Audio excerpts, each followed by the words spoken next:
vows to hit the European Union with tariff and said his administration was discussing a 10% punitive duty on Chinese imports. Details of these and more coming your way soon. To stay with us.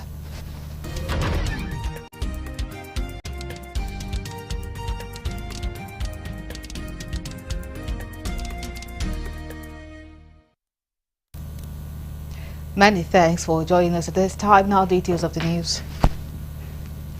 Deputy Speaker, House of Representatives Honorable Benjamin Kalu has pledged commitment to advance education in Nigeria and support initiatives that promote access to quality learning. He gave the assurance while receiving a delegation from University of Calabar, UNICAL, led by its Vice-Chancellor, Professor Florence Obi, and the Provost of the Postgraduate School, Professor Eyung Ubana, in his Abuja office. Recalling his time at UNICAL, where he is currently pursuing a doctorate in law, Kalu credited the institution for instilling in him virtues such as hard work, competition, and patriotism. The Deputy Speaker urged the university to be part of the ongoing constitutional review by carrying out quality research work on issues such as state policing, amongst others, even as they promised to be part of the upcoming 50th anniversary convocation lectures. Professor Obi and Professor Ubana, who also chaired the organizing committee for UNICAL, described Kalu as a distinguished alumnus and a special gift to the nation. It's a time to honor those who have flown the flag of our university, and at that event we'll be honoring quite a number of Nigerians who have done us proud. And notable amongst them is already, like we have mentioned, the Right Honorable, His Excellency Right Honorable Benjamin Okeze Kalu, CON, Deputy Speaker of the 10th House of Representatives, who is today going to be decorated as an ambassador of the university at 50. Uniquely again, the University of Calabar has found it one that there is one of his sons who is so distinguished and should be given the honor to address convocation at that ceremony. We talked about the numbers of the numerous things we'll be doing for the university. Just last week, the acting dean of Faculty of Law sent me a text that he was here to see you, and my colleagues may not have even known this because I'm yet to go back since then to tell the university. And they presented a lot of problems, including the fact that they are not too sure of the accreditation of the program. And you picked up that challenge and said they should send a list, a comprehensive list of for the accreditation, and they are actually working on that.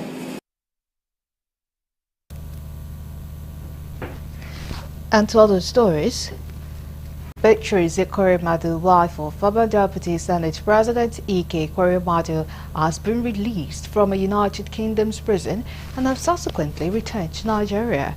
It was reported by reliable source, which confirmed her return on Tuesday, marking the end of a 6-year prison sentence for her involvement in a puzzling organ harvesting case. Recall that Beatrice, her husband Ekweremadu, and medical doctor Obinna Obeta were the United Kingdom last year for conspiring to exploit a young Nigerian boy for organ harvesting. The boy, who had been working in Lagos, was allegedly lured to the UK under false pretenses to donate an organ for the couple's ailing daughter, Sophia.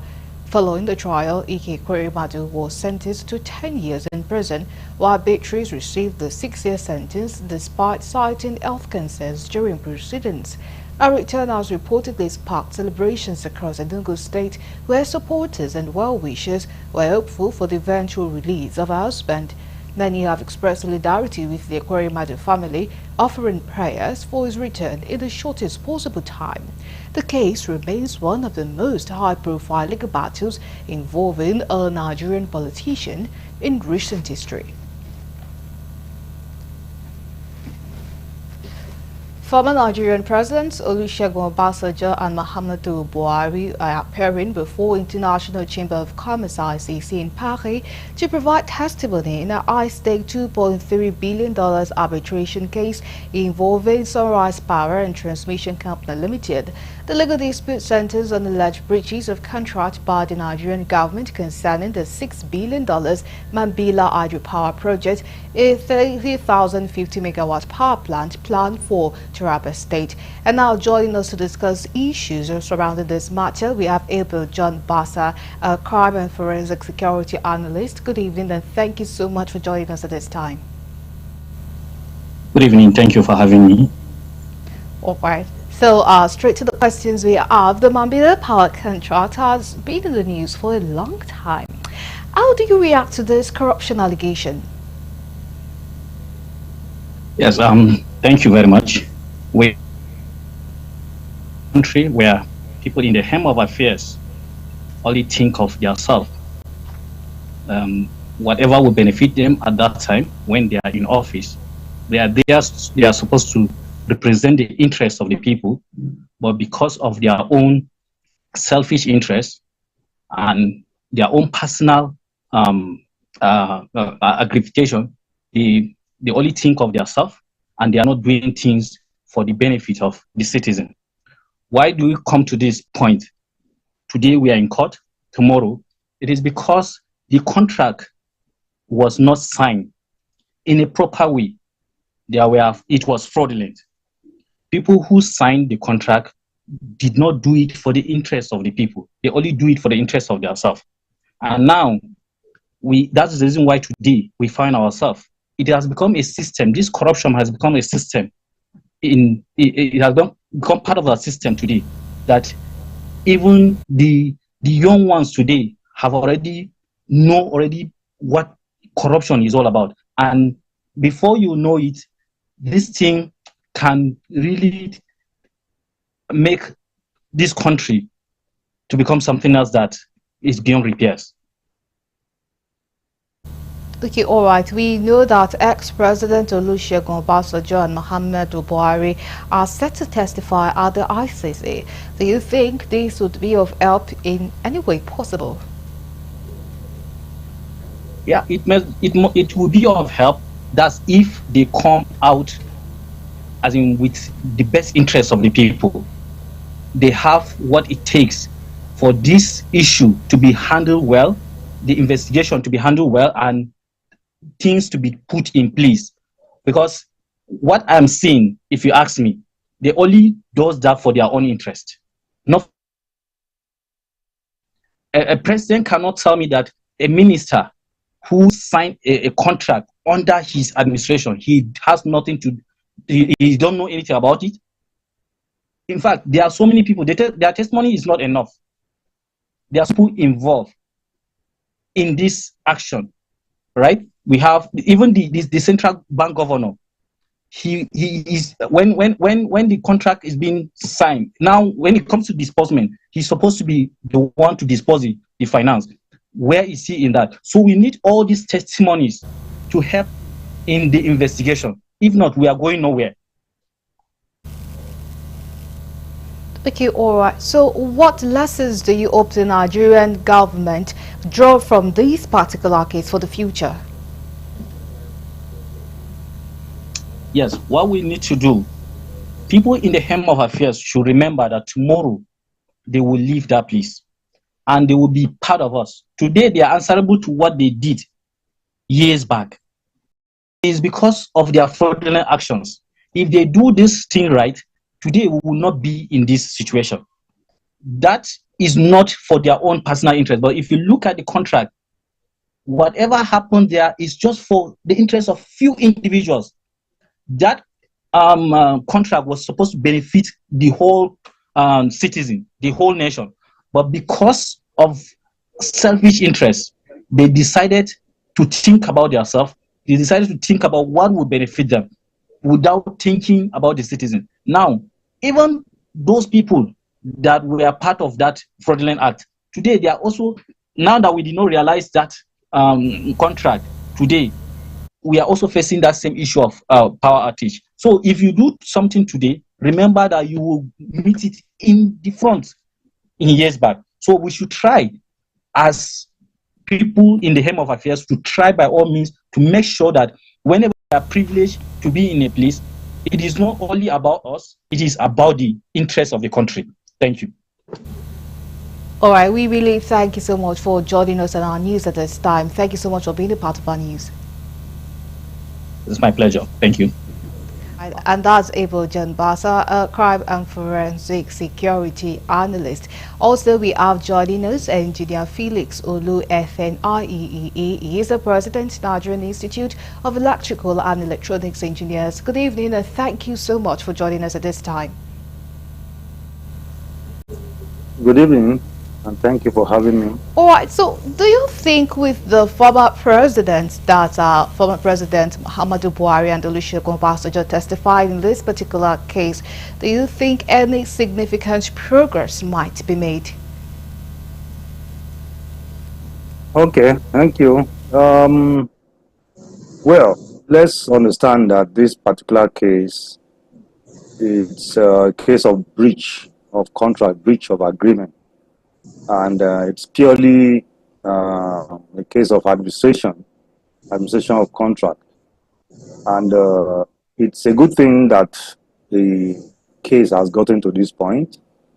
Of course, every contractor has a right to pursue his case to logical end. And the defendant has also the right to defend his own case, probably if he can win. So it's a good thing that it has gotten to this point. Like the guests that just spoke said, everyone must know that you have to be accountable for whatever you do. And so to also go in the long run to warn people in places of authority who have been, in whose hand the Nigerian trust has been committed, that they have to do what is right. If you will get that when you are in power or when you are in a place of authority, that power is not absolute. All power belongs to God. And in a democratic environment, actually the power belongs to the people at the long run. So it's a good thing for Nigeria, and definitely everybody will learn to be accountable. Thank you. Okay, all right. So what are the likely significance or implications you think this case will have on Nigeria's power sector going forward? Okay. In terms of service delivery, in terms of power supply, improvement in power supply, the only benefit that is likely to be earned by Nigeria could be in the long run. That is, when people that are in charge begin to know that they need to do the best that they can whenever they are in power, maybe this is the benefit that we will get directly. But if Nigeria wins this case, it will save the country some embarrassment among the Community of Nations. It will also help to save some costs, because if Sunrise should win this case, Nigeria will be paying some huge amount of money. So if Nigeria wins the case, it will save Nigeria some financial embarrassment. And I think that would be an opportunity to use whatever money is saved in the same sector, in the power sector, to further, address our challenges. But in terms of technical benefit, I don't see any technical benefit more than moral and probably financial benefit to Nigeria. If those that are on the seat right now do not still do what is right, that particular one might not really be a dividend to an ordinary Nigerian on the street. Thank you. All right, we really thank you so much for joining us at this time. Thank you for contributing to our news. Thank you very much for having me. Vice Engineer Felix Olu FNIEE is the President, Nigerian Institute of Electrical and Electronic Engineers. Now, moving on to other stories. Medical students of University College Hospital UCH Ibadan has threatened to shut down federal government facilities if electricity is not restored to the premier teaching hospital immediately. They made this known during a peaceful protest to press their demands on Wednesday. Our correspondent Shegun Falomo files in this report.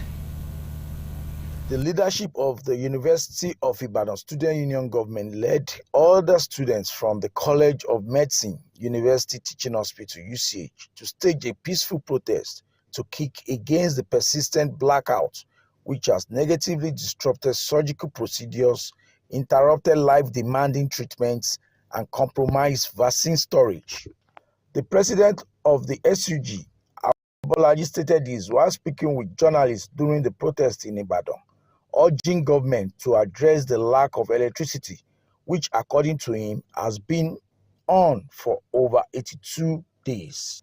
The students took their grievances to the streets of Ibadan, displaying various placards and venting their displeasure over the blackouts, which they say have decreased quality of life and increased healthcare costs. They challenged the federal government and all relevant stakeholders to find a lasting solution to the erratic power supply to the premier teaching hospital and put an end to the national embarrassment it brings with it.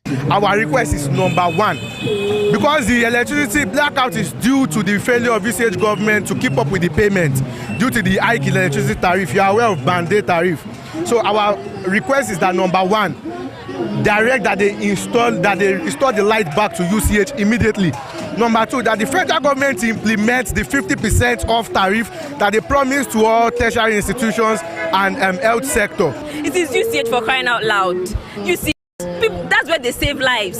Students keep a pledge. They take a pledge to save lives, but they can't even do that. They can't even do that in UCH. So it's very bad. They should bring back lights, constant electricity. We've been in total darkness for the past 82 days, and then it has not been happening. It did not just start the 82 days. 2024, we've been in total blackout. Like, we've been in constant back and forth, but straight for the 82 days, we've been in total darkness. The students stopped over at the state secretariat to also make their demands known to the Oyo State governor, who was represented by the executive assistant on security, CP Sunday Odukoya, retired, who commended their peaceful conduct and promised to relay their message to the appropriate quarters. If you notice, what they are fighting for is about light, electricity. And first of all, let me commend their actions that they came out peacefully and they are not destroying any government property or causing problem. You can see free flow of traffic, everything is going on well. But this thing has to do with federal government, not the state. Prayer will surely get to the SNSC. It will surely know what to do about it. From Ibadan, Shegun Falomo reporting for Galaxy TV News.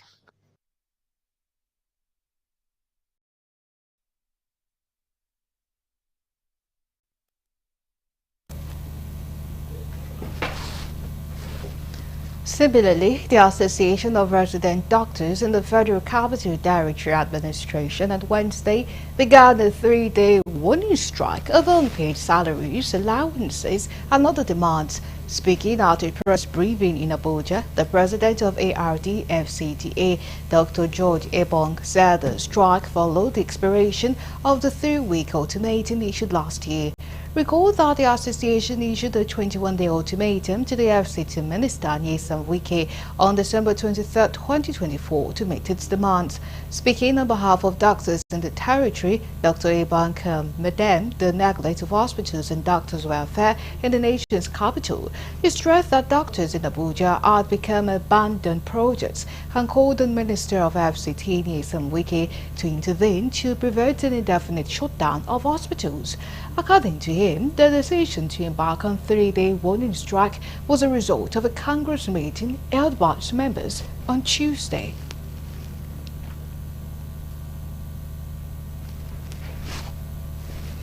And to other stories, the Independent National Electoral Commission (INEC) announced the date for the area council election in the Federal Capital Territory. Chairman of INEC, Professor Mahmoud Yakubu, made the announcement during the first quarterly meeting with political parties in Abuja. He said that INEC is responsible for Abuja area councils, where according to him is the only part of the country it conducts local government elections where there has never been a caretaker committee, irregularity of elections, and where no political party has ever won all the seats. He said on 21st February 2026, voting will take place in all the designated polling units across the 68 constituencies to elect 6 area council chairmen and 62 councillors in compliance with the mandatory legal requirements. According to him, the notice for the election in the FCT will be published next month, that is, on the 26th of February 2025, and primaries will be held from 9 to 30 June 2025, adding that the candidates' nomination portal will be open from 9 a.m. on 21st July to 6 p.m. on 11th August 2025. INEC chairman also revealed that the final list of candidates will be published on 22nd September 2025, while campaign in public by political parties will commence on 24 September 2025 and end at midnight on Thursday, 19 February 2026. Over the last 9 years, since 2016, the present commission has been advocating for a more cost-effective alternative of filling vacancies, as in the case of many other jurisdictions around the world. We have similarly been appealing to stakeholders, including political parties, to join the advocacy for the National Assembly to amend the law accordingly. Just 3 weeks ago, we canvassed this position once again during the defense of our 2025 budget before the Joint Committee of the Senate and House of Representatives at the National Assembly. The judiciary ought to be the last hope of the aggrieved people. As the temple of judiciary ought to be the last hope of the people, as the temple of justice, it is expected to dispense justice without favor. Sadly, some judicial officers have turned the court to a bazaar.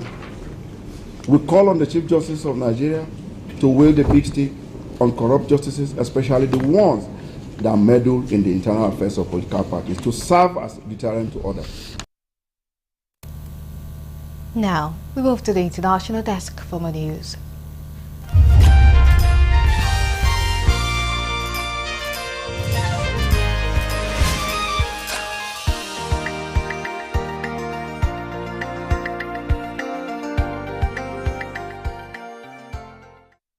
Hello and welcome to the foreign news. The US President Donald Trump vowed to hit the European Union with tariffs and said his administration was discussing a 10% punitive duty on Chinese import because fentanyl is being sent from China to the US via Mexico and Canada. Trump voiced his latest tariff threat in remarks to reporters at the White House a day after taking office without immediately imposing tariffs as he had promised during his campaign.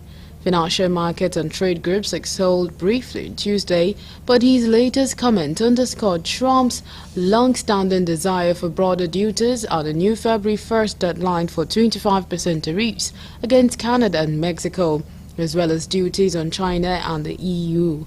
Trump said the EU and other countries also had troubling trade surpluses with the United States. Trump said on Monday that he was considering imposing the duties on Canada and Mexico unless they clamp down on the trafficking of illegal migrants and fentanyl, including precaution chemicals from China across their U.S. borders. Trump had previously threatened a 10% duty on Chinese imports because of the trade, but realigned that with the February 1st deadline, China said it was willing to maintain communication with the U.S. to properly handle differences and expand mutually beneficial cooperation. It sought to promote stable and sustainable ties with the U.S., the Foreign Ministry said. White House Trade Advisor Peter Navarro told newsmen that Trump's Canada and Mexico tariff threat was to pressure the two countries to stop illegal migrants and illicit drugs from entering the U.S.